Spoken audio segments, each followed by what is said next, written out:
बस एक तृष्णा है, जैसे मृग तृष्णा होती है। मृग के अंदर जो है नाभि में कस्तूरी जब निकलने का समय आता है तो बड़ी सुगंधित होती है, इतनी महक आती है और उस मृग को ये लगता है कि ये सुगंध कहीं दूर से आ रही है। मृग की जो बात महात्मा ने बताई है, मृग की नहीं है, तुम्हारी और हमारी है। कस्तूरी जो है उसकी जब पकने की शुरू हो जाती है उस समय पर उसको खुशबू और महक आने लग जाती है। तो मृग जो है इतनी तेज से दौड़ती है जैसे आप और हम दौड़ते हैं रात दिन। मन से भी दौड़ रहे हो और शरीर से भी दौड़ रहे हो, मोटरसाइकिल पे भी बैठकर दौड़ रहे हो और मारुति कार में भी बैठ करके दौड़ रहे हैं। किस लिए दौड़ रहे हैं? सुख मिल जाएगा। क्या मिल जाएगा? सुख मिल जाएगा। लेकिन सुख मिला आज तक किसी को नहीं है। महात्माओं ने यहां तक यह बता दिया, अरे जो रावण की अर्धांगनी जो बीबी थी, कौन थी? रावण की बीबी मंदोदरी, इतने बड़े साम्राज्य की रानी होकर के भी उसने कहा कि मुझे जो है यहाँ सुख और शांति नहीं मिली। महापुरुषों ने बड़ी ऊंची बात बताई है। देखिए, महापुरुषों का जो संत सद्गुरु होते हैं वर्तमान समय के, या सूरज शब्द भेद के मार्गी जो महापुरुष होते हैं, वह जो अपने मुखारबिंद से जो शब्द सुनाते हैं, उन शब्दों को सुनाने का उनका मकसद एक होता है कि आप और हम जग जाए। एक लक्ष्य होता है कि आप और हम जग जाए, अपने आप की पहचान हमको हो जाए। गुरु महाराज ने कहा कि महात्मा जो है आत्मकथा सुनाते हैं। क्या सुनाते हैं?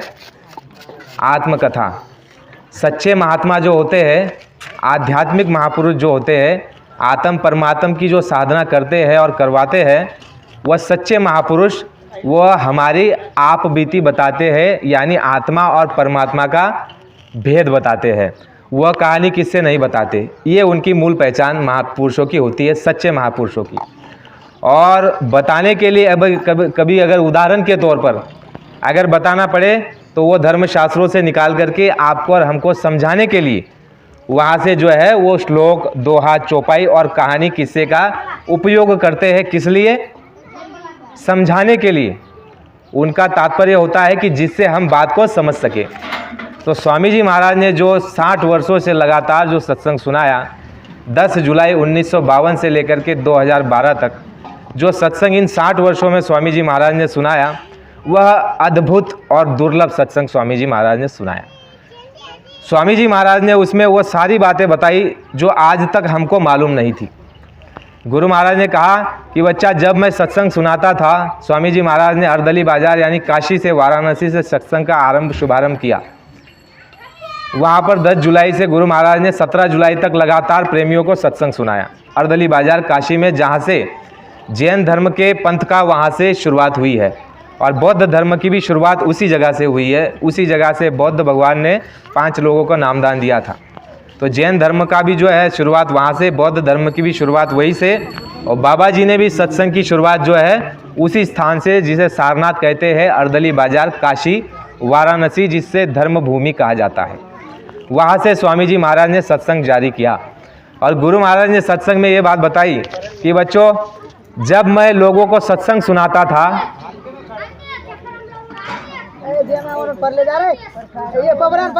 आप 1-2 प्रेमी ऐसा ध्यान रखिए कि बच्चों को थोड़ा शांत कराते रहिए, क्योंकि कभी कभी गुरु महाराज की दया और मौज रहती है, ऐसी बात निकल जाती है जो कहीं पर नहीं निकलती और बड़े हमारी काम की होती है। जय गुरुदेव। गुरु महाराज ने कहा कि मेरे शब्दों को तुम हीरे मोती से बढ़ करके समझना और उसको संभाल करके रखना। जैसे हीरे मोती को संभाल करके रखते हैं पेटी में, संदूक में, तिजोरी में, उससे कहीं ज़्यादा तुम मेरे इन शब्दों को संभाल करके रखना और इस शब्दों की माला बनाना और इसको तुम रोज़ याद करना। और जो तुमको सत्संग में सुनाया है, सारी बातें आज तुम्हारे साथ घटित नहीं होगी। आज की बात आज घटित होगी, कल की कल घटित होगी। तो आज की जो बातें हैं उसको आज काम में ले लो, और जो कल की बात बताई है वह कल तुम्हारे काम आ जाएगी। वो कब काम आएगी? जब आपको वचन याद रहेंगे। गुरु महाराज ने कहा, जैसे आप वचन भूले, काल और माया डंडा लेकर के खड़े हैं, जाल लेकर के खड़े हैं, तुम्हारे ऊपर डालेंगे और तुमको जो है नर्क और 84 का रास्ता दिखा देंगे। बचाव केवल सद्गुरु के वचन है। गुरु महाराज ने कहा कि वचन को तुम संभाल करके रखना। तो वचन को हम संभालेंगे कैसे? जब उसको सुनेंगे। और वचन कहाँ सुनाए जाते हैं? सत्संग में। सत्संग में वचन सुनाए जाते हैं। तो इसलिए हमको आपको सत्संग में हाजिरी देनी चाहिए। गुरु महाराज ने सत्संगी प्रेमियों के लिए नियम रखा है कि हफ्ते में एक बार सत्संग में अवश्य जाना चाहिए, हफ्ते में एक बार, और ना हो सके तो महीने में मासिक सत्संग होता है एक, मासिक सत्संग में अवश्य जाना चाहिए। और बाबा जी ने कहा कि अगर नहीं जाओगे तो तुम्हारा मन जो है मोटा हो जाएगा और संसारी रंग तुम्हारे ऊपर चढ़ जाएगा, और जैसे पहले थे नामदान लेने से पहले वैसे ही अब हो जाओगे। इसलिए सत्संग की एक एक बातों को आप सुनेगा, और सुनेंगे तभी याद रख पाएंगे।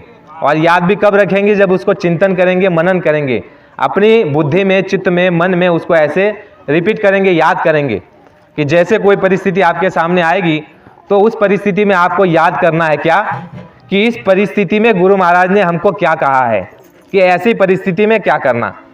हर परिस्थिति में गुरु महाराज ने जो इन 60 वर्षों में हमको आपको सत्संग सुना, बाबा जी ने कहा कि मैंने तुमको चौगड्ढा सत्संग सुनाया। क्या कहा? चौगड्ढा, यानी कि हर तरह की नीति, हर तरह का जो है, हर तरह का वाद, आध्यात्मवाद, मानववाद, समाजवाद, ईश्वर नीति, आत्म नीति, परमात्म नीति, सब कुछ हमको आपने को गुरु महाराज ने बता करके रखा है कि समाज में कैसे रहना, परिवार में कैसा रहना, संगत में कैसा रहना, किस तरह से तुम अपने कर्तव्यों का, दायित्व का निर्वाह करो। यह सब कुछ हमको गुरु महाराज ने बता करके रखा है। और जैसे जिस समय पे परिस्थिति निर्माण होगी, आप उन वचनों से काम ले लेना। कैसे काम लोगे?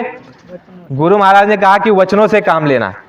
तो एक दो उदाहरण आपको बता देता हूं जिससे आसानी से समझ में आएगा कि कैसे सदगुरु के वचनों से हमारी रक्षा होती है।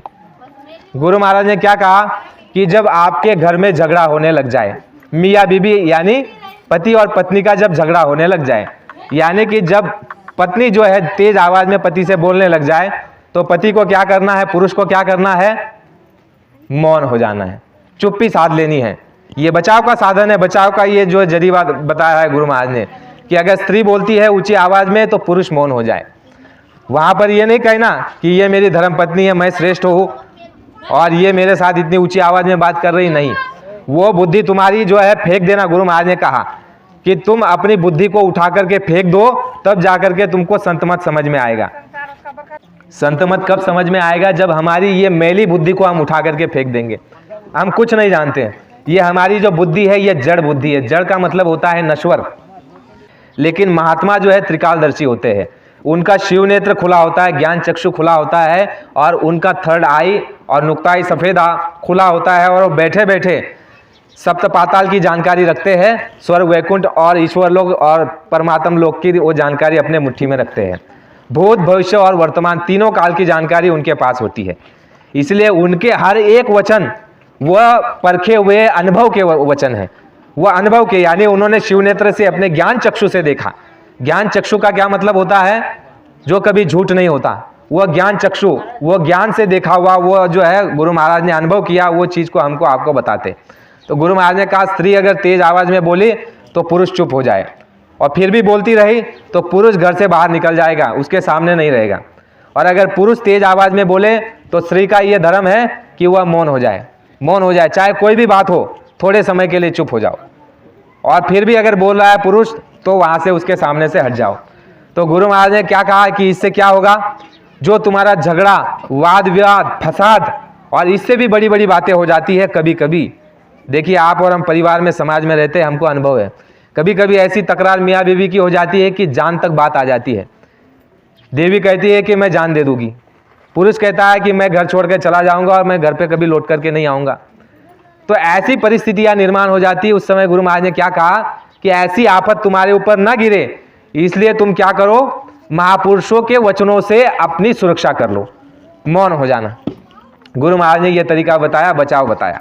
दूसरा तरीका बताया कि जहां वाद विवाद होता है, वाद विवाद, गुरु महाराज ने कहा कि जहां वाद विवाद हो रहा है वहां पर अज्ञानता है और वहां पर कोई लोभ है, ऐसा समझ लेना, और उस जगह पर तुम मौन हो जाना। वाद विवाद विष गणा, यानी वहां पर अनंत विष है, जहरीला वहां पर विष है, वहां पर खड़े नहीं रहना। वाद विवाद विष गणा, चाहे कहीं पर वाद विवाद हो, आप वहां से हट जाना। तो ये क्या बताया गुरु महाराज ने? समाज में कैसे रहना बताया है। अगर आप बुरा ना मानो तो गुरु महाराज ने यह कहा है कि तुम जिसको चुन करके भेजते हो उस आदमी को जरा जांचो परखो कि ये आदमी शाकाहारी है, सदाचारी है, नीतिवान है, अच्छा भला नेक आदमी है, कि ये सत्ता में जाकर के भी लोगों की भलाई करेगा, उसको अगर तुम मतदान दोगे, वोट दोगे, तो वो अच्छा काम करेगा तो उसके अच्छे काम में तुम भागीदारी हो जाओगे। उसका पुण्य जो इकट्ठा होगा उसमें से बाकी पुण्य तुम्हारा जो है जमा हो जाएगा। ये विधान है। और अगर तुमने जिसको चुन करके भेजा है वो अगर वहाँ जाकर के गलत गलत कानून बनाएगा और वहाँ पर जाकर के बुरे काम करेगा, पाप करेगा, तो उसके पाप में तुम भागीदारी हो जाओगे। तो ये क्या कहा गुरु महाराज ने कि ये बचाव का साधन है। ये बचाव के साधन कब तुम इस्तेमाल करोगे? जब तुमको वचन याद रहेंगे। तो समाज की सब बातें गुरु महाराज ने बताई कि किस तरह से तुम बचोगे, किस तरह से तुम जो है किनारा करना और किस तरह से वाद विवाद और फसाद से तुम बच सकते हो। दूसरी बात स्वामी जी महाराज ने कहा, बहुत बड़ी बात, स्वामी जी महाराज ने कहा कि जब मैं सत्संग सुनाता था बच्चों, तो उस समय पर ये लोग जो है उठ करके खड़े हो जाते थे, भाग जाते थे। मैं जब सत्संग सुनाता था तो लोग उठ करके खड़े हो जाते थे और चले जाते थे, भाग जाते थे। तो फिर मैंने धीरे धीरे जो है रामायण, गीता, वेद शास्त्र, पुराण, कुरान, बाइबल, हदीस, इनके उदाहरण देना शुरू किया। तब लोग जो है धीरे धीरे आकर के बैठने लगे। ये कब गुरु महाराज ने उदाहरण देना शुरू किया रामायण महाभारत का? जब लोग मानते नहीं थे कि बाबा जी ऐसी बात बता रहे हैं जो आज तक हमने सुनी ही नहीं, तो लोग उठ करके भाग जाते थे। तो स्वामी जी महाराज ने कहा कि मैंने इस परिस्थिति को देख करके फिर उदाहरण देना मैंने शुरू किया और उदाहरण से तुमको समझाया। गुरु महाराज ने क्या समझाया? सबसे बड़ी, सबसे महत्वपूर्ण बात जो हमको आपको बताई वो यह बताई कि यह नर नारायणी शरीर ये ऐसे नहीं मिलता। सबसे पहले सत्संग में जो गुरु महाराज का जिस बात पर जोर रहता वह यही कि मनुष्य जन अनमोल है, मिले ना बारंबार। हमारे उखा दादा कहते हैं ना, मानस जन्म अनमोल है, मिले ना बारंबार। ये बार बार नहीं मिलता है। ये मनुष्य जन्म गुरु महाराज ने कहा कि तुमने बहुत पुण्य किया और तुमने कईयों को खाना खिलाया, लंगर लगवाए, तुमने चद्दर दी और तुमने दवा खाना करवाया और तुमने लोगों की सेवा की। ऐसे पुण्य तुम्हारे इकट्ठा हो रहे थे संचित में, तो उसका जब उदय हुआ उस समय पर तुमको ये मनुष्य शरीर मिला। ये ऐसे नहीं मिलता। गुरु महाराज ने कहा कि मानव जन्म अनमोल है, मिले ना बारंबार। और इस मानव जन्म को प्राप्त करने के लिए देवता भी तरसते हैं। देवी देवता हाथ जोड़ करके उस ईश्वर के सामने खड़े हैं कि हमको आपको मनुष्य शरीर दिला दीजिए। तो ये पहले हमको बता दिया। यानी महात्मा जो आपको शुरुआत में बताई बात, वो क्या करते हैं? हमारी बात बताते हैं, हमारी आप बीती बताते हैं। क्या बताते हैं? कि तुम कौन हो, कहाँ से आए और यहाँ आए तो क्या कर रहे हो, क्या करना चाहिए, और यहाँ आए हो तो तुम किस देश के रहने वाले हो और इस मनुष्य शरीर में आए हुए हो तो तुमको क्या क्या अधिकार मिले हुए हैं। जब तक आपको अपने अधिकारों का मालूम नहीं है तब तक हम शून्य हैं, हम कुछ भी जान नहीं पाएंगे। तो गुरु महाराज ने यह समझाया कि लक्ष्य 84 यानी 84 लाख योनि, जिसमें 4 खाने होते हैं। देखिए ये स्थावर है, ये जो आप पेड़ देख रहे हैं ना, ये स्थावर योनि है। इसमें भी जीवात्मा कैद है जो आप और हम देख नहीं सकते, लेकिन वैज्ञानिक भी इसको सजीव मानते हैं। और महापुरुषों ने कहा कि इसके भीतर जीवात्मा है। जैसे आप वट को देखते हैं तो वट की उम्र जो है हजारों वर्षों की होती है, 10-10 हजार, 20-20 हजार वर्षों की उसकी उम्र होती है वट की। तो इसी तरह जो है स्थावर योनि है, एक तत्व की ये योनि है। इसमें जो जीवात्मा कैद है ये इससे पहले कहा थी महात्मा ने अपने दिव्य चक्षु से, ज्ञान चक्षु से देख करके बताया। ऐसे नहीं बताते, हवा में कोई बात महापुरुष नहीं कहते। वह आंख बंद करके देखते हैं जीवात्माओं की परिस्थिति, उसका भूत, भविष्य और वर्तमान, तब जाकर के वो सत्संग में दोहराते हैं। गुरु महाराज ने कहा कि जो ये जीवात्मा आपके इस पेड़ में बंधी हुई है, जिसमें ये डोरी लगी हुई है, ये जीवात्मा इससे पहले आपके और हमारे जैसे ही मनुष्य शरीर में थी, आपके और हमारे जैसे ही मनुष्य शरीर में थी। लेकिन उससे जो पाप कर्म बना उसके फल स्वरूप भुगतान के लिए उसको जो है 84 में डाल दिया गया। और उस 84 में डालने के बाद गुरु महाराज ने कहा कि स्थावर योनि उसको मिली। अब उसमें जो है उसको कैद कर दिया गया। और एक तत्व है जल तत्व, केवल एक तत्व है। जैसे आप में और हम में 5 तत्व है, जल, पृथ्वी, अग्नि, वायु और आकाश। ये 5 तत्व से हमारा ये शरीर बना हुआ है। इसलिए ये श्रेष्ठ है क्योंकि 5 तत्व इसमें पूर्ण है, अपूर्ण नहीं है। इस पेड़ में जो है एक ही तत्व है, इसलिए पेड़ जो है वो काम नहीं कर सकता जो काम आप कर सकते हो। आपके अंदर में 5 तत्व है। और एक विशेष तत्व जो है आकाश तत्व जिसको कहते हैं, ये ज्ञान तत्व है, बुद्धि तत्व है। ये बुद्धि आप में और हम में है। तो स्वामी जी महाराज ने कहा कि पहली चीज आप में लक्ष्य 84 में सबसे श्रेष्ठ अगर ये मनुष्य शरीर कहा गया है तो इसमें बुद्धि दी गई है। बुद्धि कैसी है कि तुम अच्छा बुरा, पाप पुण्य, नेकी बदनेकी क्या करना नहीं करना चाहिए, ये सब तुमको ज्ञान इसमें होता है, बुद्धि का ज्ञान। गुरु महाराज ने कहा कि ये बुद्धि का ज्ञान केवल मनुष्य को है, पशु पंछियों को नहीं है। उनको भी ज्ञान है लेकिन केवल उन तक ही, यानी उनका जो कर्म उनको करना है उतना ही उनको ज्ञान है। जैसे कि ये आप गाय और भैंस देखते हो, बैल देखते हो और कुत्ता देखते हो, इनको कितना ज्ञान है कि हमारा भोजन क्या है, इनको इतना ज्ञान है। गुरु महाराज ने ये कहा कि जो पशु है, गाय है, बैल है, ऊंट है, घोड़ा है, उसको ये ज्ञान है। आप और हम तो ये कहते हैं कि ये अबोध है, अज्ञानी है, लेकिन महापुरुषों ने कहा कि वह जो है आज के मनुष्य से अधिक ज्ञानी है। वो कैसे? गुरु महाराज ने कहा उस पशु को ये ज्ञान है, गाय को, भैंस को और आपकी बकरी को, गधे को, ऊंट को, घोड़े को, उनको ये ज्ञान है कि मेरा खाना क्या है, मेरा पीना क्या है, उसको ये ज्ञान है। गुरु महाराज ने कहा कि बकरे को अगर 10 दिन भूखा रखो, चारा नहीं डालो और उसको जो है 4 बकरों को एक कमरे में बंद कर दो, और 10 दिन बाद जब तुम बाहर निकालोगे तो चारों आपस में मारा मारी नहीं करेंगे, क्योंकि वो शाकाहारी प्राणी है। और जब उसको बाहर निकालो उसके बाद उसके सामने चारा मत डालना, उसके सामने मांस पटक के रख दो। आप ये करके देखना। गुरु महाराज ने कहा कि वो मर जाना पसंद करेगा लेकिन मांस को सूंघेगा तक। ये जितने भी प्राणी है, पशु है, गुरु महाराज ने कहा ये शाकाहारी, 2 तरह की 2 किस्म के प्राणी होते हैं, एक मांसाहारी और एक शाकाहारी। यानी उनको उतना ज्ञान है कि हमारा खाना क्या है, हमारा पीना क्या है, उसको उतना ज्ञान है। लेकिन जो श्रेष्ठतम ज्ञान जिससे हम आत्म और परमात्मा का ज्ञान प्राप्त कर सकते हैं, अपने इस मनुष्य शरीर में जीते जी प्रभु परमात्मा की प्राप्ति कर सकते हैं, वो ज्ञान, वो बुद्धि विवेक उनमें नहीं है। पहली योनि इसमें डाल दिया गया जेल खाने में, स्थावर योनि में, और इसमें गुरु महाराज ने कहा कि अनंत जन्मों में इसको डाला गया जीवात्मा को। उसमें से निकालने के बाद आपको जो है कीड़े पतंग और ये जो आप मच्छर देखते हो, कीटाणु देखते हो, उसमें डाल दिए गए। फिर उसमें से निकाल दिए गए। गुरु महाराज ने कहा कि अंडे में जो पक्षी आप देखते हो, उन अंडों की योनि में आपको अंडज खान में डाल दिया गया। 4 प्रकार के जेल खाने बनाए, उसमें आपको डाल दिया गया। और उसमें से निकालने के बाद आपको पिंड की योनि में डाल दिया गया, जिसको पिंडज कहते हैं। पिंडज यानी जो पिंड से जन्म लेते हैं, उसमें पुरुष भी है, मनुष्य भी है, ऊंट, गधा, घोड़ा, हाथी और बकरी, ये सारे पिंड योनि में सारे जीव जो है जन्म लेते हैं। तो गुरु महाराज ने कहा कि मनुष्य शरीर तुमको मिला था उसमें अच्छे कर्म करने के लिए, परंतु तुमने बुरे कर्म कर लिए, उसके फलस्वरूप तुमको 184 में डाल करके यातनाएं भुगताई गई। तो स्वामी जी महाराज ने कहा कि तुम अपने कर्मों की निगरानी रखो, तुम उसकी जांच पड़ताल करो कि जो तुम कर्म कर रहे हो वो अच्छा है या बुरा है। कहा कि 5 ज्ञान इंद्रियां है और 5 कर्म इंद्रियां है। 5 कर्म इंद्रियों से जो जो तुम कर्म करोगे वह तुम्हारे कर्म बनेंगे अच्छे और बुरे। और वह कब से शुरू होंगे? गुरु महाराज ने कहा कि 5 वर्ष की उम्र जब तुम्हारी बीत जाएगी और 6ठा वर्ष शुरू हो जाएगा। जैसे ये बच्ची है, अगर 4 वर्ष की है और ये अगर किसी को चाटा मार दे, कहीं पर चोरी कर ले, तो इसको पाप लगने वाला नहीं है।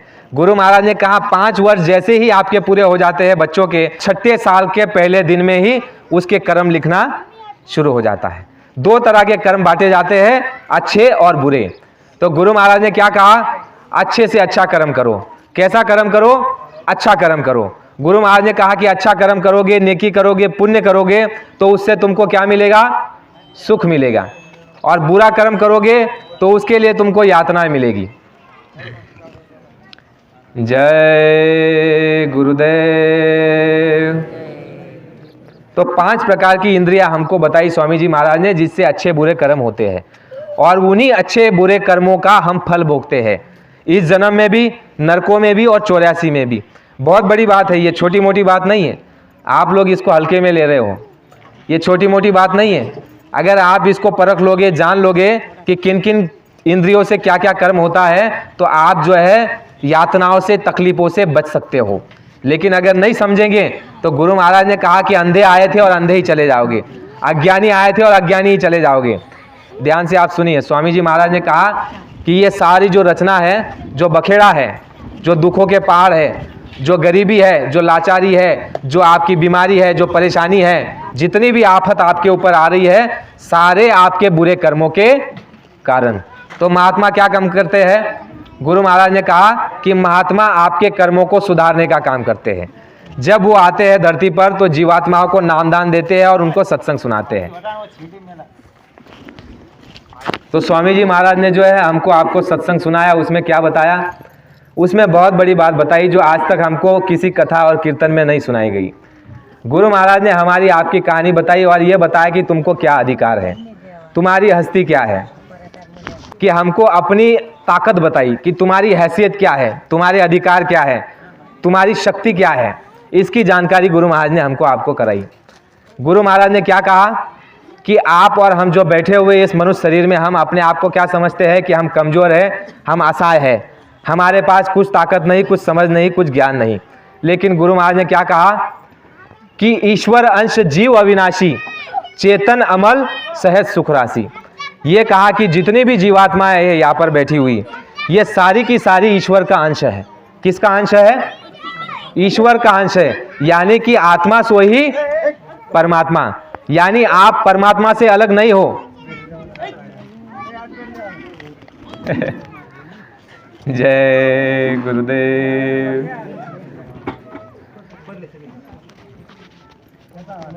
ठीक है, काल भगवान भी अपना दाव पेच हर तरह से चलाता है। वो सुनाने नहीं देना चाहता और ना ही आपको समझने देगा। वो अपनी कोशिश लगातार करता है और दयाल की धार भी चल रही है, काल की धार भी चल रही है। गुरु महाराज ने कहा कि तुमको जिस धार में बहना है बह सकते हो, क्योंकि दयाल महात्मा क्या करते हैं? गुरु महाराज ने कहा कि महात्माओं का प्रेम का सौदा होता है। वो बता देते हैं कि देखो ये रास्ते पर जाओगे तो आगे खंडर है, खाई है, कांटे है, दुख पड़ेगा। इस रास्ते से जाओगे तो सुख मिलेगा, और इस रास्ते से चलोगे तो जन्म मरण का चक्कर छूट जाएगा। वो जोर जबरदस्ती किसी को नहीं करते, बता देते हैं कि भाई देखो ये है और ये है। चलना, अपनाना, नहीं अपनाना, ये तुम्हारे हमारे ऊपर निर्भर करता है। तो इसी तरह हमारी भी ड्यूटी और जिम्मेदारी है, सुना करके चले जाएंगे। आप मानो ना मानो ये आपकी बात है, लेकिन सुन लीजिए। जो समय है हमारे पास थोड़ा सा, उसमें पहले सत्संग हो जाए गुरु महाराज की बात, उसके बाद गुरु महाराज का वो इतिहास भी दोहराएंगे। तो स्वामी जी महाराज ने क्या कहा? ईश्वर अंश जीव अविनाशी। आप जो बैठे हुए जीवात्मा रूप में, आप किसका अंश हो? ईश्वर का। जैसे एक राजा का पुत्र कौन होता है? बताइए आप बताइए, बताते चलिए जल्दी। राजा का जो लड़का होगा उसको क्या नाम से संबोधित किया जाएगा? सिपाही कहेंगे? नहीं कहेंगे। दास कहेंगे? क्या कहेंगे? राजकुमार। राजा के बेटे को राजकुमार कहेंगे। और राजा का उत्तराधिकारी कौन होगा? राजकुमार। तो इसी तरह से उस परमात्मा के हम राजकुमार हैं। गुरु महाराज ने क्या कहा कि तुम और वो अलग नहीं है, भिन्न नहीं है, एक ही है।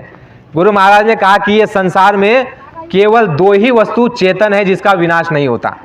बाकी जितना भी तुम ये नश्वर आंखों से देख रहे हो, ये तुम्हारा हमारा शरीर, जिसको हम सजा रहे धजा रहे हैं, और जिसको जो है हम पाउडर टिकली लगा रहे हैं और पाउंड्स लगा रहे हैं और फेयर एंड लवली लगा रहे हैं, चमका रहे हैं, ये सारा नश्वर है। गुरु महाराज ने कहा ये मिट्टी है और ये मिट्टी में मिलने वाला है। इन मिट्टी की आंखों से जितना भी तुम संसार की वस्तुएं देख रहे हो, ये सब नश्वर है, यानी मिटने वाली है, परिवर्तनशील है, जिसको नश्वर कहा जाता है। इसमें चेतन क्या है? जो मरने वाला नहीं है, वो कौन है? वो आपके अंदर जो बैठी हुई जीवात्मा है, जो बोल रही है। ये शरीर कैसे बोल रहा है? इस पिंजरे के अंदर में तोता बैठा हुआ है, और तोता कौन है? आपकी और हमारी जीवात्मा है। और वह तोता अगर इस पिंजरे से उड़ जाएगा तो एक दिन से अधिक इसको कोई रखना पसंद करेगा? कितना भी आपका प्यारा हो, माँ का कितना भी प्यारा बच्चा हो, पति का कितना भी प्यारा पति हो, बहन का कितना भी प्यारा भाई हो, समाज का कितना भी वो प्यारा बच्चा हो या बच्ची हो, लेकिन एक दिन से अधिक उसको कोई रखना पसंद नहीं करेंगे। तुम उसके लिए समाप्त और उसके लिए तुम समाप्त। गुरु महाराज ने कहा कि जैसे ही आंखें बंद होगी, वो तुम्हारे लिए संसार समाप्त और संसार के लिए तुम समाप्त। यानी ये नश्वर शरीर तुम्हारा गिर गया, जिसके लिए तुम रात दिन लगे हुए हो, चोटी का पसीना एड़ी तक बहा रहे हो और ये सोच रहे हो कि हमको सुख मिलेगा। स्वामी जी महाराज ने कहा कि ये सुख का देश नहीं है। जो सुख का देश नहीं है, ऐसे जगह तुम सुख ढूंढ रहे हो। गुरु महाराज ने कहा यहाँ किसी को सुख मिला नहीं है, फिर भी आप और हम दिन रात लगे हुए हैं कि सुख मिल जाएगा। तो स्वामी जी महाराज सत्संग में कहा करते कि बच्चा, इतने दिनों में तुमको कहीं सुख मिला? तो प्रेमी कहते हैं कि स्वामी जी महाराज नहीं मिला। बस एक तृष्णा है, जैसे मृग तृष्णा होती है। मृग के अंदर जो है नाभि में कस्तूरी जब निकलने का समय आता है तो बड़ी सुगंधित होती है, इतनी महक आती है, और उस मृग को ये लगता है कि ये सुगंध कहीं दूर से आ रही है। मृग की जो बात महात्मा ने बताई, ये मृग की नहीं है, तुम्हारी और हमारी है। कस्तूरी जो है उसकी जब पकने की शुरू हो जाती है उस समय पर उसको खुशबू और महक आने लग जाती है। तो मृग जो है इतनी तेज से दौड़ती है जैसे आप और हम दौड़ते हैं रात दिन।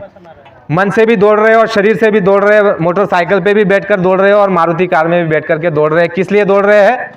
सुख मिल जाएगा। क्या मिल जाएगा? सुख मिल जाएगा। लेकिन सुख मिला आज तक किसी को नहीं है। महात्माओं ने यहाँ तक ये बता दिया, अरे जो रावण की अर्धांगनी जो बीबी थी, कौन थी?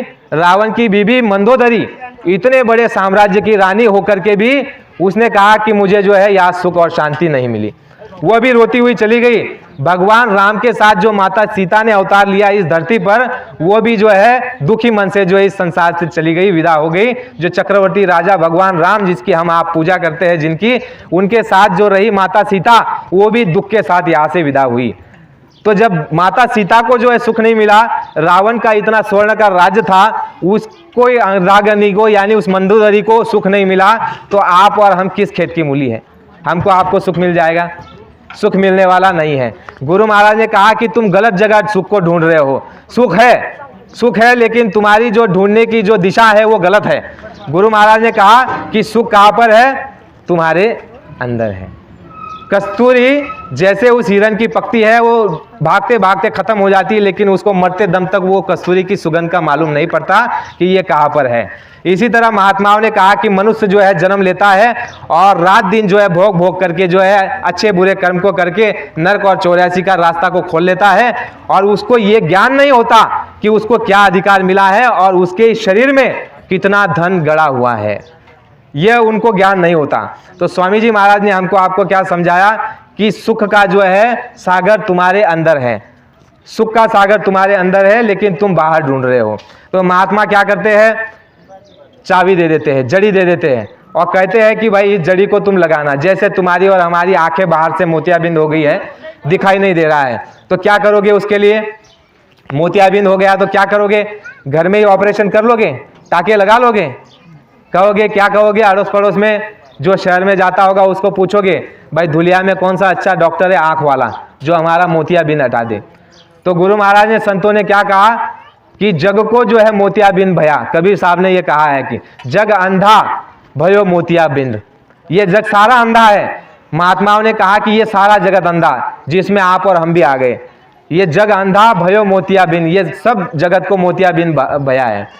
तो हमको आपको जब ये महात्मा ने बता दिया कि हमको आपको मोतियाबिंद हुआ है, तो हमको तुरंत जो है दूसरा कदम उठाना चाहिए। कौन सा? कि भाई मोतियाबिंद है तो इसका डॉक्टर कहाँ मिलेगा? तो किसी को पूछना चाहिए। तो स्वामी जी महाराज ने कहा जैसे आपके बाहर के मोतियाबिंद का डॉक्टर आपका मोतियाबिंद हटा देता है, फिर साफ सुथरा आपको दिखाई देने लग जाता है, इसी तरह आपके जीवात्मा में एक तीसरी आंख है जो स्वर्ग और वैकुंठ को देखती है और जो सुषम लोक को देखती है और बड़ी आनंदित होती है, गदगदित होती है और वह आनंद प्राप्त करती है, जिस आनंद की बात मृग का उदाहरण देकर के महात्माओं ने बताया। तो वह तुमको कब प्राप्त होगा? तो महात्माओं ने बताया कि महात्माओं से जब रास्ता ले लोगे और जब ध्यान भजन सुमिरन नित्य नियम करोगे, अंतर में जाकर के, बाहर नहीं। गुरु महाराज ने कहा कि दोनों आंखों को बंद करके अंतर में जब तुम जाओगे, इन आंखों को, चर्म चक्षुओं को उलट दोगे, अंतर में जाओगे, मन बुद्धि और चित्त को रोक करके एकाग्र होकर के सुमिरन करोगे, मन को रोकोगे, चित्त को रोकोगे, और उस समय पर जो है महात्माओं ने कहा कि जब नाम का भेद लेकर के जब तुम सुमिरन करोगे, उस समय पर क्या होगा? गुरु महाराज ने कहा कि तुमको रिद्धि सिद्धि प्राप्त हो जाएगी। महात्माओं ने एक अलग तरीके से ये भी बताया है, सुमिरन से सुख होता है। देखिए सुख की बात आई कि नहीं? हम सुखी होना चाहते हैं ना, लेकिन सुमिरन नहीं करना चाहते। गुरु महाराज ने आपको और हमको सबको नामदान दिया है, इतनी बेशकीमती चीज दी है। गुरु महाराज ने कहा कि पहला तो तुमको मनुष्य शरीर मिल गया जो बेशकीमती है, ये मिलता नहीं है, ये भी आपको हमको मिला। नाम का धन ये भी नहीं मिलता, लेकिन गुरु महाराज ने उसको भी हमको आपको बख्श दिया। गुरु महाराज ने सत्संग में ये कहा कि बच्चा नामदान ऐसे नहीं मिलता था, 4 जन्म लेने पड़ते थे नामदान मिलने के लिए, प्राप्त करने के लिए। पहला जन्म भक्ति, दूजे में नाम, तीजे में मुक्ति और चौथे में निज धाम। यानी चौथा जन्म जब आप लोगे तब आपको निज धाम जाने का रास्ता खुलेगा। एक जन्म आपको भक्ति ही करनी पड़ेगी।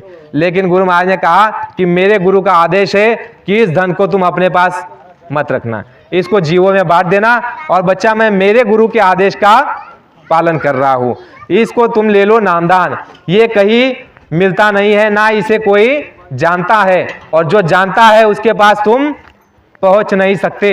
ये आने वाले समय में मिलेगा नहीं, इसलिए इस नामदान को ले लो। नहीं भी लेना चाहो, आप कहोगे कि पुरावा दिखा दीजिए, तो मेरे पास वचन लिखा हुआ है। नहीं भी लेना चाहो तो भी इसको लेकर के रख दो। कैसे रख दो, इतना बारीक समझा रहे गुरु महाराज, जैसे छोटे बच्चों को समझाया जाता है कि नहीं भी लेना चाहो तो भी इसको ले लो।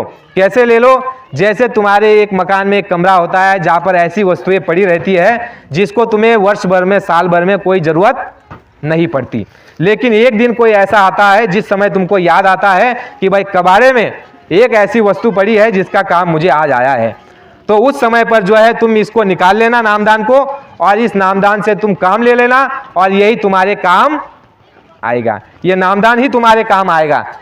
पहला मनुष्य शरीर मिला, दूसरा नामदान मिला, बाबा जी मिले, यह भी हमको आपको मिला, सत्संग मिला, जिन जिन की महिमा जो है धर्मशास्त्रों ने और महापुरुषों ने रात दिन गाई है, वो सब कुछ हमको आपको मिला। लेकिन हम आप आत्मचिंतन करें, आत्ममंथन करें कि हमने इसका कितना महत्व समझा।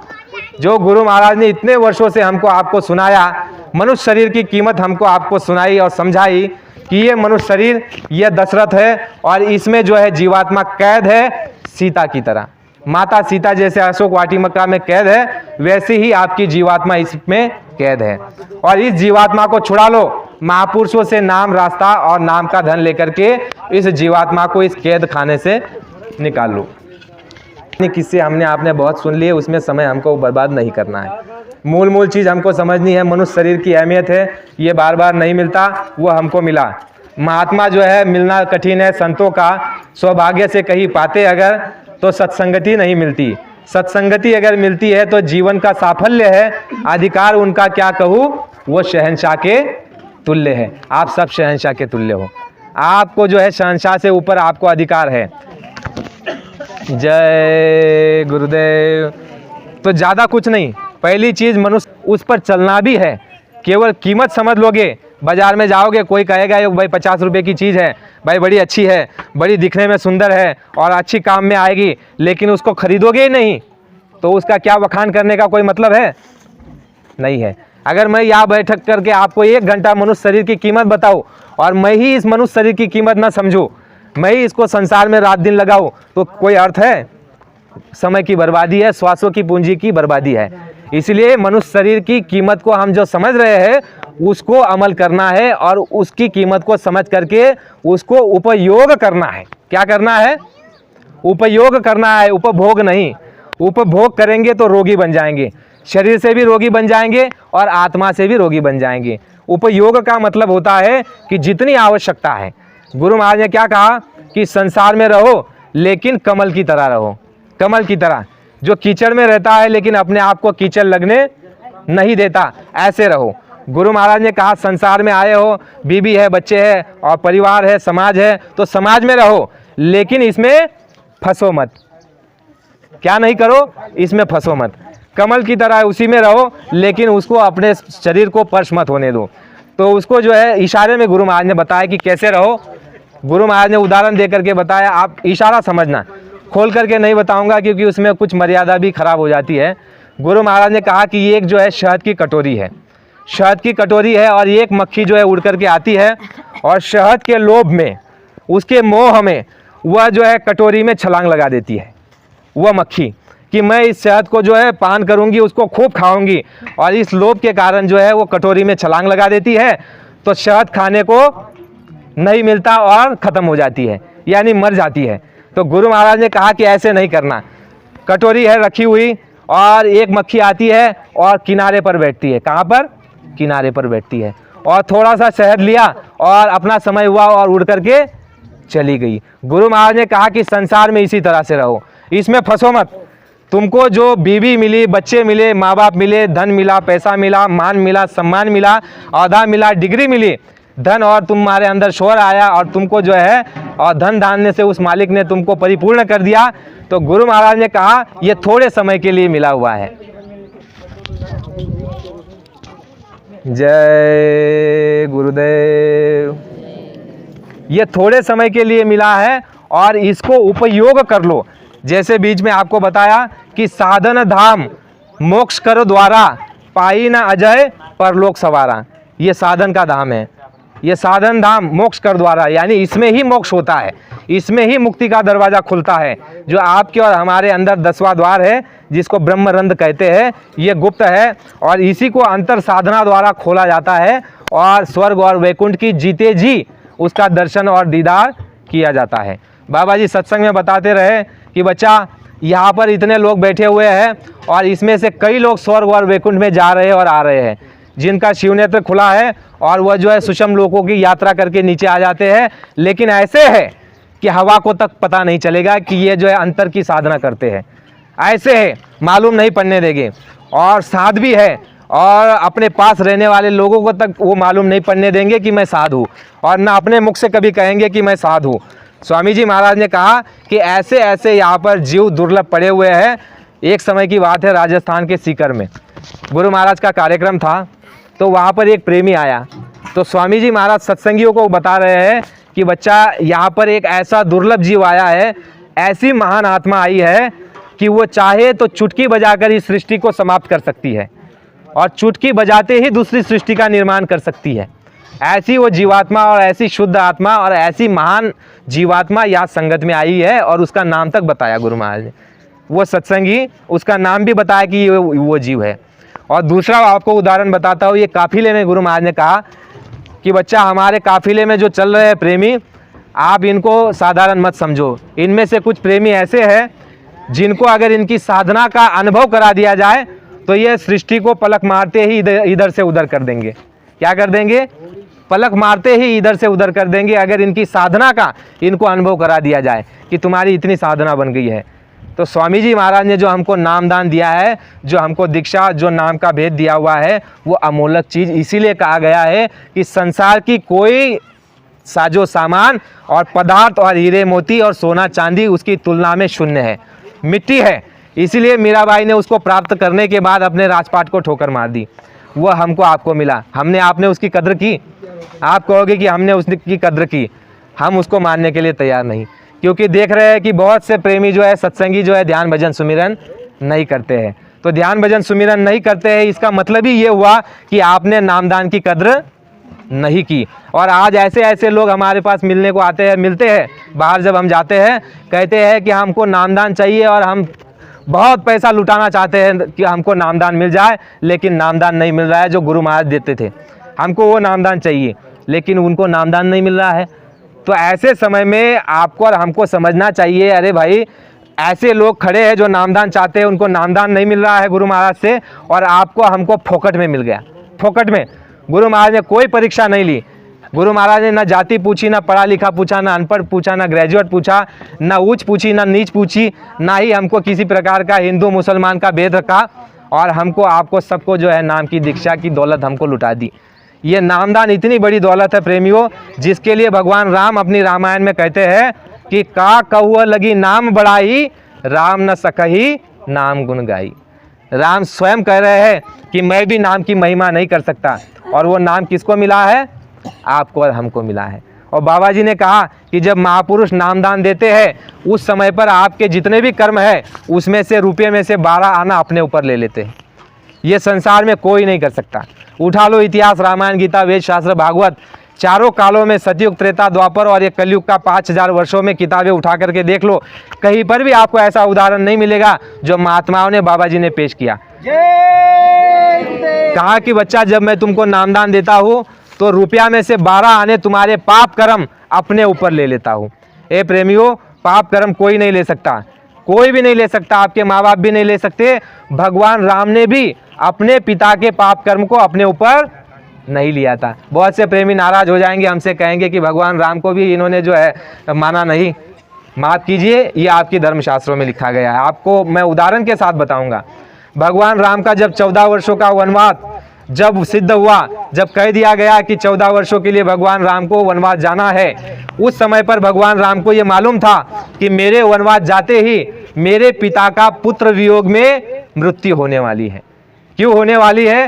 क्योंकि मेरे पिता ने श्रावण कुमार को बाण मारा है। किसको? श्रावण कुमार को, जो अपने वृद्ध माता पिता को जो है अपने साथ में जो है तीर्थ यात्रा करके ले जा रहा था, घुमा रहा था। उस श्रावण बाण को, जो इकलौता अपने माँ बाप का सहारा था, राजा दशरथ के तो 4 सहारे थे, लेकिन उस श्रवण कुमार के माँ बाप का केवल वही सहारा था। और राजा दशरथ ने, देखिए, जान करके नहीं, अनजाने में यह कर्म हुआ। आप और हम तो जान करके कर्म कर रहे हैं, तो हमारे आपके साथ क्या क्या घटनाएं घटी गई, इसका आप विचार कर लेना इस घटना से। और वो जिनके साथ ये घटना घटी वो कौन थे? भगवान राम के पिता राजा दशरथ। भगवान राम को मालूम था कि मेरे वनवास जाने के बाद मेरे पिता की जो है पुत्र वियोग में मृत्यु होने वाली है। जैसे श्रवण कुमार के माता पिता की पुत्र वियोग में मृत्यु हुई, उससे कहीं ज्यादा दर्द मेरे पिताजी को होगा, क्योंकि वो ब्याज लगाता है। गुरु महाराज ने कहा कि वो ब्याज लगाता है। जैसे हमारे गुरु प्रेमी और गुरु भाई पहले के समय कहते हैं, जब गुरु महाराज ने कहा था कि हम पर शासन वही करेगा जो ब्याज हमारा माफ करेगा, तो गुरु महाराज ने कहा कि जो तुम्हारे ऊपर जन्मों जन्मांतर के कर्म लदे हुए हैं, उसका भी ब्याज माफ कराया गया उस समय में, उस खेल में। और प्रेमियों को आदेश दिया गया कि एक एक माला सुबह और शाम तुम ये करना कि हम पर शासन वही करेगा जो ब्याज हमारा माफ करेगा। गुरु महाराज ने उस माला के लिए मना नहीं किया है अब तक। कुछ प्रेमी आज भी उस माला को करते हैं, 20-25 साल हो गया उस बात को, लेकिन आज भी उस माला को करते हैं कि हम पर शासन वही करेगा जो ब्याज हमारा माफ करेगा। तो ये महात्माओं का ये खेल होता है। तो भगवान राम जानते थे कि मेरे पिता का भी पुत्र वियोग में मौत होने वाली है, मृत्यु होने वाली है, लेकिन चाहते तो, अगर कर सकते तो अपने पिताजी के कर्म को भी माफ कर सकते थे, अगर कर सकते थे तो। लेकिन भगवान राम ने भी अपने पिता के कर्म को अपने ऊपर लिया प्रेमियों? नहीं लिया। भगवान राम 12 कला से धरती पर आए, उन्होंने धर्म की स्थापना की। उनका उद्देश्य था अधर्मियों का संहार, धर्म की स्थापना और भक्तों की रक्षा करना। लेकिन महापुरुषों का काम जीवात्माओं का कल्याण का होता है, समाज की रक्षा का काम होता है। महात्मा सब तरह का काम करते हैं। इसलिए भगवान राम ने जो है अपने पिता को भी माफ नहीं किया, ना ही उनके कर्म को अपने ऊपर लिया, उनको भुगतने दिया। और उसी पुत्र वियोग में राजा दशरथ ने प्राण त्यागा। और भगवान राम ये जानते थे, फिर भी जो है वनवास के लिए चले गए, लौट करके मुड़ करके देखा नहीं। और उन्हीं भगवान राम की बात लीजिए, ये बाबा जी ने कहानी बताई थी, ये घटना बताई थी सत्संग में। भगवान राम जब वनवास के लिए गए तो उस समय पर जो है बाली को पेड़ की ओट, यानी पेड़ के पीछे छुप करके भगवान राम ने किसको बाण मारा? बाली को। भगवान राम स्वयं 12 कला से आए हुए त्रिलोकीनाथ का अवतार, 10 अवतार में से एक अवतार भगवान राम, वह धरती पर आकर के पेड़ की ओट लेकर के बाण मार रहे हैं किसको? बाली को। बाली का और उनका कोई द्वंद्व नहीं, कोई शत्रुता नहीं, कोई दुश्मनी नहीं, लेकिन भगवान राम ने फिर भी पेड़ की ओट लेकर के उनको बाण मारा। पेड़ की ओट क्यों लेनी पड़ी? क्योंकि बाली के पास वो शक्ति सामर्थ था, वो आशीर्वाद था कि जो तुम्हारे सामने आ जाएगा उसकी आधी शक्ति तुम्हारे अंदर। तो उनके सामने जो भी जाते थे, रावण को भी उसने जो है बाली ने कई बार पटका और उसको कैद करके रखा था, इतना बलशाली। तो भगवान राम ने क्या किया? पेड़ की ओट लेकर के उसको बाण मार दिया। और जैसे बाण लगा, बाली के मुख से आवाज निकली, कर रहा है। कर रहा का मतलब होता है जैसे दर्द होता है तो पीड़ा से आवाज निकलती है। तो भगवान राम दौड़ करके गए, पास गए तो बाली ने हाथ जोड़ लिया कि प्रभु, मेरी और आपकी तो कोई शत्रुता नहीं, कोई दुश्मनी नहीं, मेरा तो आपसे कोई द्वंद्व नहीं, मैंने तो आपका कोई नुकसान किया नहीं, फिर भी आपने मुझ पर बाण चला दिया, विनम्रता हो करके। तो भगवान राम इस बात को स्वीकारते हैं। ये आपके ही धर्मशास्त्र में लिखा गया, देवियों पुरुषों। गुरु महाराज ने हर तरह की बात बताई, इसलिए ताकि आपको भ्रम न रह जाए, आप समझ सको कि हमको क्या करना है और कौन सी शक्ति किस काम के लिए आती है। तो आप उन शक्तियों से लाभ कमा सकते हो, फायदा उठा सकते हो।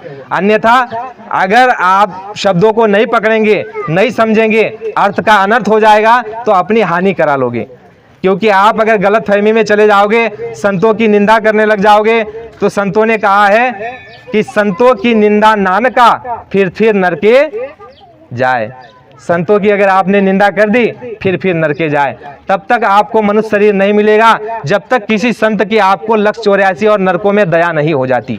तो है प्रेमियों, बहुत बारीकी से समझे, महात्माओं की कभी निंदा मत करना। गुरु महाराज ने अपने सत्संग में बताया कि प्रेमियों, किसी साधु महात्माओं की निंदा मत करना। गुरु महाराज ने कहा कि जो आपके जो गेरुआ वस्त्रधारी, जो भगवा वस्त्रधारी महात्मा आपको कहीं दिख जाए, वो चाहे कैसे भी हो, तुम उनके वस्त्र को प्रणाम कर लो। ये शिक्षा गुरु महाराज ने दी। वो चाहे जैसे हो, उनके बारे में तुम मत सोचना, वो चाहे जैसे हो उनकी सेवा कर देना, सत्कार कर देना और उस भगवे वस्त्र को प्रणाम कर लेना, क्योंकि वो जो है वह गेरुआ बाना, वह भगवा वस्त्र जो है उनका कफन है, ये महात्माओं का कफन है और इसकी सम्मान है और इसका इज्जत है। गुरु महाराज ने ये भी कहा कि अगर भगवे वस्त्र को अगर डाकू पहन ले तो भी तुम उसको प्रणाम कर लेना।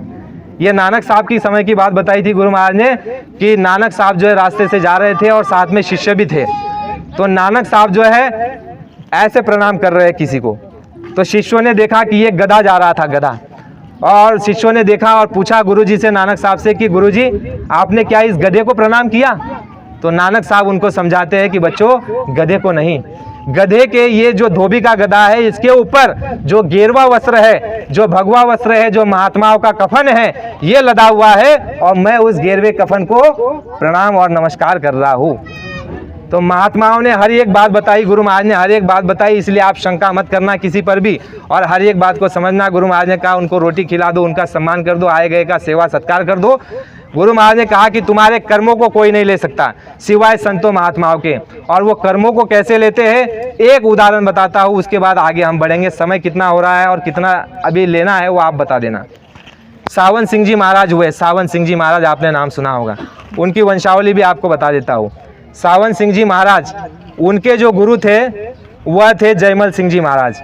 सावन सिंह जी महाराज के जो शिष्य हुए कृपाल सिंह जी महाराज, और सावन सिंह जी महाराज की यह घटना बताई जा रही है। सावन सिंह जी महाराज देखिए उस समय के महात्मा है जब हमारा देश गुलाम था, पूर्ण गति के महात्मा, सूरज शब्द भेद के मार्ग के महात्मा, जैसे बाबा जी है वैसे ही वो महात्मा।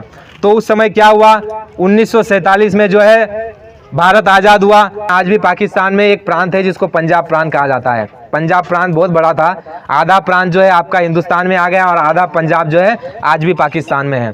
वहाँ पंजाबी सिख लोग अधिक रहा करते थे, सिंधी लोग भी रहते थे। तो सावन सिंह जी महाराज के शिष्य उस जगह भी थे, इस जगह भी थे, और जब पार्टीशन हुआ यानी हिंदुस्तान पाकिस्तान का बंटवारा हुआ, उस समय पर क्या हुआ, गदर हुआ, जो आपने फिल्म देखी होगी। यहाँ से जो है लोगों को मार करके भेजा जाता था और वहाँ से भी लोगों को मार करके भेजा जाता था। तो उस समय को आप ध्यान से सुनिए, वहाँ से जो है हमारे सिख भाइयों को, हिंदू भाइयों को मार करके और बहनों को, माताओं का बलात्कार करके वहाँ से भेजा जा रहा था। ऐसा समय वो था 1947-48 में। तो महात्माओं के जीवों की देखिए सुरक्षा कैसी होती है। आप अगर महात्माओं के जीव होंगे तो आप निश्चित हो जाए आपकी जो है हर जगह गुरु सुरक्षा करेंगे, लेकिन आवश्यकता है उनके वचन पे चलना, उनसे प्रेम और उनके कहे हुए अनुसार आप चले। तो सावन सिंह जी महाराज को देखिए, वहाँ से गाड़ियों में लोगों को मार करके भेजा जा रहा और यहाँ से भी मार करके भेजा जा रहा है, और उसी समय जो है सावन सिंह जी महाराज को खून की पेशाब होना शुरू हो गया। खून का पेशाब होना लग गया किसको, महात्माओं को, सावन सिंह जी महाराज को। तो शिष्य जो है बड़े परेशान हो गए, डॉक्टर बुलाए, हकीम बुलाए और कहे कि इनको बुलाते हैं उनको बुलाते हैं। सावन सिंह जी महाराज ने कहा किसी को मत बुलाओ। महात्मा जानते हैं ये क्यों हो रहा है, क्योंकि उनकी मौत से वो हो रहा है। लेकिन शिष्यों को बात नहीं समझ में आई और फिर भी कहने लग गए कि गुरुजी हमसे देखा नहीं जा रहा है। वो अपनी जगह, शिष्य अपनी जगह कि गुरुजी हमसे देखा नहीं जा रहा है, हम डॉक्टर को लेकर के आएंगे, हम आपकी बात नहीं मानेंगे।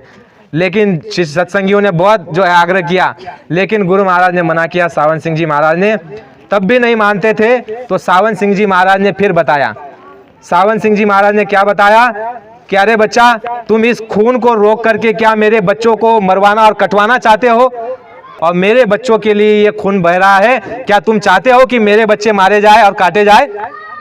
उन प्रेमियों को कह रहे। तो ऐ प्रेमियों, छोटी मोटी हस्ती नहीं होती संत महात्मा, वह इतने सर्वशक्तिमान होते हैं, लेकिन अपनी शक्तियों को ऐसे समेट करके रखते हैं, आपको आभास भी नहीं होने देंगे, आभास भी नहीं होने देंगे, और कभी हो भी जाए तो पर्दा डाल देंगे, पर्दा डाल देंगे, भ्रम का पर्दा डाल देंगे, जिससे आप समझ भी नहीं पाओगे महात्माओं को। गुरु महाराज ने कहा कि 12 साल रहो हंसों की टोली, तब समझो संतों की एक बोली। गुरु महाराज सत्संग में कई जगह क्या कहते हैं, बच्चा मुझे ना बनना है और ना ही निकलना है, मैं बना बनाया हूँ और ईश्वरीय सत्ता का मेंबर हूँ। क्या बता रहे हैं, बच्चा मुझे ना बनना है ना निकलना है, मैं ईश्वरीय शक्ति का मेंबर हूँ, ये बता रहे हैं। और हमको क्या बताते हैं कि मैंने गुरु की बड़ी खोज की और मैंने गुरु के पास जाकर के साधना की, और एक शब्द ये भी बता रहे कि मैं बना बनाया हूँ और ये ईश्वरीय शक्तियों का मैं मेंबर हूँ, एक मैं मेंबर हूँ इस जगह पर आया हुआ। यानी कि तुरंत जो है भ्रम का पर्दा डाल देते हैं जिससे कि आप समझ नहीं सको। गुरु महाराज सत्संग में कहते हैं, बच्चा मैं किसी का गुरु नहीं बनता, ना ही मैं गुरु बनता हूँ, ना ही मैं किसी को शिष्य बनाता हूँ। मैं तुम्हारा सेवक हूँ, मैं धोबी हूँ। मैं तुम्हारा सेवक हूँ, मैं गुरु नहीं बनता। मैं धोबी हूँ, मैं तुम्हारा सेवक हूँ। स्वामी जी महाराज ये कहते, और एक तरफ कहते कि जो है मैं ईश्वरीय सत्ता का मेंबर हूँ। तो क्या समझ पाओगे आप? तो महात्मा जो है अपने आप को समेटे रहते हैं। 12 कला लेकर के जो आए भगवान राम, उनके ऊपर आज भी रिसर्च चल रहा है, बड़े बड़े विद्वान उन पर रिसर्च कर रहे हैं। 16 कला लेकर के भगवान कृष्ण धरती पर आए, आज भी उनकी राजनीति को पूरी तरह से लोग समझ नहीं पाए। 16 कला लेकर के आने वाले भगवान कृष्ण, और संत महात्माओं तो कलाओं के धनी होते हैं, और उनकी कला को आप क्या समझोगे? उनके खेल को आप क्या समझोगे? उनकी कला को आप क्या समझोगे? लेकिन गुरु महाराज ने कहा कि महापुरुषों को कोई जान नहीं सकता, लेकिन जिसको वो जना दे वही उनको जान सकता है, और जो जान जाएगा वो मौन हो जाएगा, वो जो है अपने मुख को बंद कर लेगा, वो बखान करेगा नहीं, और वो जो है इस अंधी जगत में वो जो है उस बात का जिक्र नहीं करेगा। तो प्रेमियों, मनुष्य शरीर, नामधन, महात्मा, श्वासों की पूंजी, ये हमको आपको अमोलक मिला हुआ है और ये दोबारा मिलता नहीं है। गुरु महाराज ने ये कहा कि बच्चा ये मनुष्य शरीर भजन करोगे तो बचेगा, भजन नहीं करोगे तो ये मिलने वाला तुमको अभी दोबारा नहीं है। भजन नहीं करोगे तो आने वाले समय में मैं जवाब दे दूंगा, मैं कुछ नहीं कर सकता। आने वाले समय में ऐसी विपदा आ रही है, आफत आ रही है, अगर तुम भजन करोगे तो तुम्हारे बगल से गुजर जाएगी, और भजन नहीं करोगे तो गुरु महाराज ने कहा कि वो आफत सीधी आकर के तुम पर गिरेगी। और उस समय कहा कि मैं कुछ नहीं कर सकता, मैं जवाब दे दूंगा, मैं उस समय पर कुछ नहीं कर सकता। तो यह प्रेमियों, ध्यान भजन सुमिरन नित्य नियम, गुरु से प्रेम, गुरु का जो है हमको आपको हर एक वचन की पालना की है। जो जो गुरु महाराज ने बताया है उस हर एक बात को, वचन को हमको अमल करना है, और उसकी माला को हमको आपको घुमाना है। मनुष्य शरीर, नामदान, महात्मा, श्वासों की पूंजी, और 5वां जो है गुरु के आदेश का पालन, ये हमको करना है।